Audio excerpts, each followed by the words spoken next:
Siku moja niko zangu nimekula masafa muda mrefu mbaya mbovu, yani nimeseleleka vibaya mno kutembea masafa marefu mbali mrefu kinoma. Nipo zangu Gwanzu, mara mshikaji mmoja akaniita, "Oya wa Kisasa, njoo mwanangu,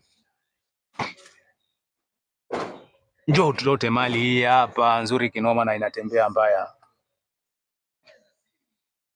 Na mimi kwa kuwa nilikuwa tayari nimeenda nafuata mali, nikaona mali si ndio hii hapa sasa, ni heavy material yenyewe. Material, ukisikia material ndio hii hapa kweli, heavy material. Nikamwaga njugu,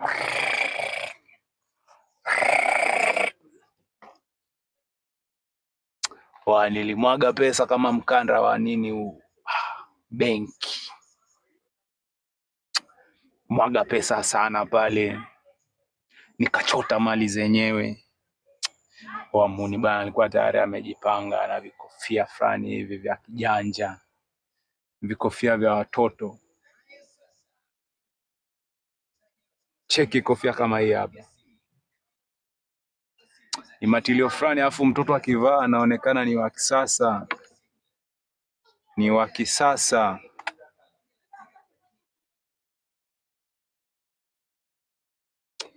Cheki kadude kama aka ni kakodrai, kakofia kakodrai. Cheki kadude kama bonge ya kofia. Kisikia bonge ya kofia, hii hapa ni bonge ya kofia. Basi bana, mwenyewe nikaa tayari nishamaliza kumwaga pale zile njugu. Hapa nilipo nasubiri njugu kutoka kwako mteja. Customer unasubiriwa hapa kuja kumwaga njugu. Mimi njugu tayari nishamwaga, nasubiri kumwagaji wako wa njugu. Mwaga njugu customer kwangu.